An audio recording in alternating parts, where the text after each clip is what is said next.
Assalamualaikum warahmatullahi wabarakatuh. Pertemuan pertama ini merupakan pembelajaran sejarah Indonesia bab 1 yaitu kolonialisme dan imperialisme di Indonesia.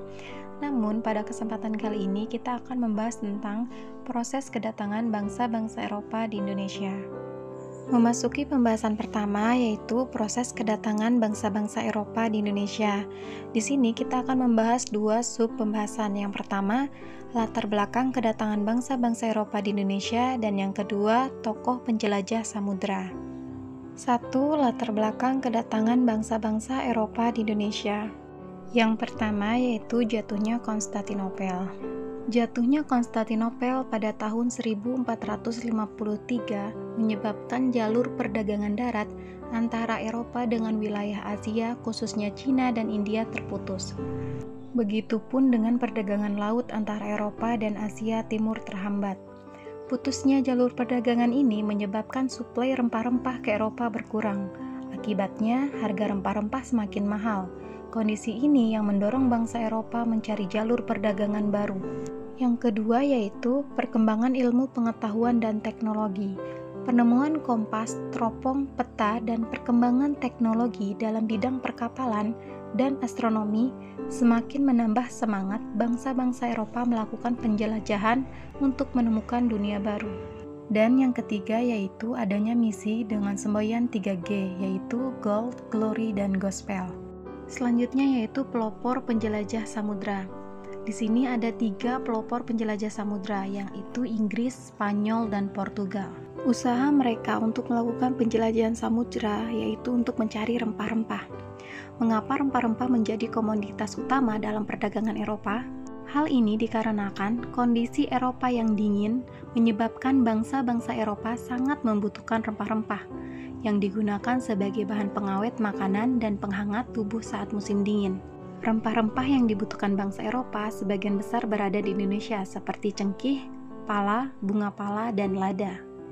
Selanjutnya, mari kita mengenal tokoh-tokoh penjelajah samudra. Yang pertama yaitu Bartolomeus Dias yang merupakan penjelajah dari Portugis. Rombongan Bartolomeus Dias berangkat dari Portugis pada tahun 1487.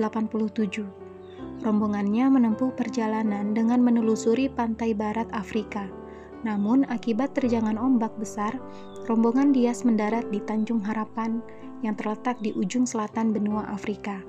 Akhirnya, rombongan Dias tidak melanjutkan pelayaran dan memutuskan untuk kembali ke Portugis. Selanjutnya yaitu Christophorus Columbus yang berasal dari Spanyol.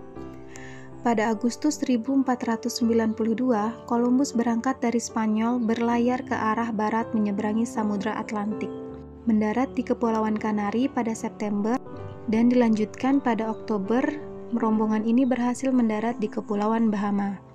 Columbus mengira wilayah yang disinggahi tersebut adalah India, tempat penghasil rempah-rempah, sehingga ia menyebut penduduk asli wilayah tersebut dengan nama Indian. Rombongan Columbus melanjutkan pelayaran hingga akhirnya mendarat di Haiti dan akhirnya memutuskan kembali ke Spanyol. Selanjutnya ada Vasco da Gama, penjelajah asal Portugis. Pada tahun 1497, Raja Portugis mengutus Vasco da Gama memimpin rombongan penjelajahan samudra. Rombongan ini mengikuti rute yang pernah dilalui oleh Bartolomeus Dias. Perjalanan yang dilakukan oleh rombongan Vasco da Gama ini memutari Tanjung Harapan, kemudian menyisir pantai timur Afrika dan berlabuh di Calicut yang sekarang kita kenal dengan India pada tanggal 20 Mei 1498. Selanjutnya ada Amerigo Vespucci yang merupakan penjelajah asal Spanyol. Bangsa Spanyol di bawah pimpinan Amerigo Vespucci berhasil mencapai Amerika Selatan pada tahun 1499. Rombongan Amerigo mengikuti rute perjalanan Christophorus Columbus. Meskipun ditemukan oleh Christophorus Columbus, nama Amerika diambil dari nama Amerigo Vespucci. Namun akhirnya rombongan Amerigo memutuskan kembali ke Spanyol pada tahun 1500. Dan yang terakhir yaitu Ferdinand Magellan yang merupakan penjelajah asal Spanyol. Ferdinand merupakan pemimpin penjelajahan bangsa Spanyol. Dalam perjalanannya, Ferdinand dibantu oleh Juan Sebastian Elcano sebagai kapten kapal. Pada tanggal 10 Agustus 1519, rombongan ini berangkat dari Spanyol ke arah barat menyeberangi Samudra Atlantik. Setelah mencapai benua Amerika, rombongan ini melanjutkan perjalanan dengan menyeberangi Samudra Pasifik. Akhirnya, pada tahun 1521, rombongan Ferdinand Magellan berhasil mendarat di Kepulauan Masava yang kita kenal saat ini dengan Kepulauan Filipina. Akan tetapi, dalam pendaratannya di Filipina, rombongan ini terlibat pertentangan dengan penduduk lokal yang berujung pada tewasnya Ferdinand Magellan. Fakta dari kelima tokoh penjelajahan samudra ini ternyata mereka tidak sampai kepada Kepulauan Indonesia. Namun, penjelajahan beberapa tokoh ini mengawali kegiatan penjelajahan samudra bangsa-bangsa Eropa. Setelah para penjelajah tersebut menemukan daerah-daerah baru, banyak penjelajah dari berbagai bangsa berlomba-lomba mengikuti keberhasilan penjelajah tersebut.